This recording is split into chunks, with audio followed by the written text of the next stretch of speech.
it was just a traffic stop. A routine moment on a quiet stretch of Kentucky highway. But by the time the sun set, a family was broken, and the badge of a hero lay soaked in sorrow. What happens when the protectors become the fallen? Caleb Conley didn't look like someone clinging to life's comforts. He was a man of action. 8 years in the Army. For years in the sheriff's office tough when he had to be. Soft when it mattered. At home. He was a husband. A father. The kind of man who still kisses kids on the forehead before work. He wore his badge like armor. Not for power, but for purpose. On May 22nd, 2023, the sky over Scott County was clear.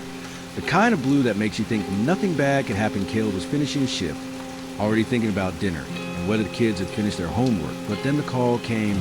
Suspicious vehicle, black SUV, weaving through traffic on I-75. He answered, like he always did, no hesitation.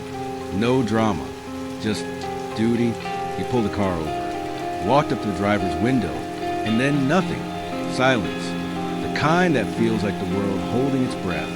The man behind the wheel wasn't just another bad decision. Steven Sheangshang was a fugitive, armed, desperate. Spiraling, he'd already slipped through cracks too many times, but that day, he didn't run, he raised a gun and pulled the trigger. One shot. That's all it took. Caleb collapsed beside the road alone.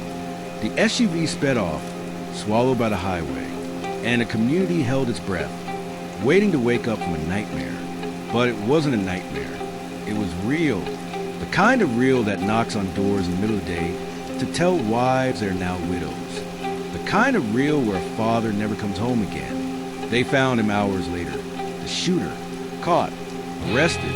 The law catching up just a little too late. In the courtroom, Sheangshang stood with his hands cuffed, face hollow, eyes down. He pled guilty in 2025, murder, robbery, endangerment, and as a judge sentenced him to life without parole, the room didn't erupt. It stayed quiet.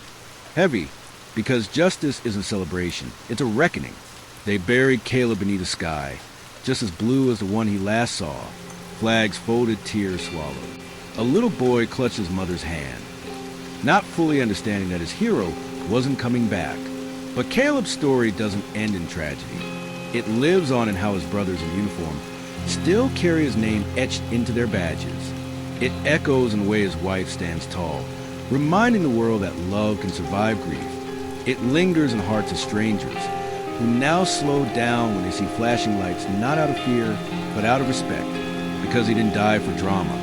He died doing what most of us could never imagine, protecting people he didn't even know.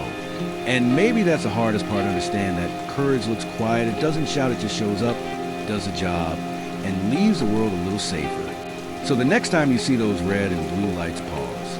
Not an annoyance, but an honor for Caleb, and for the ones still out there, answering calls that might be their last. If the story stirred something and you share it, someone out there needs to remember what sacrifice really means. And if you believe stories like this matter, hit subscribe, because we're just getting started.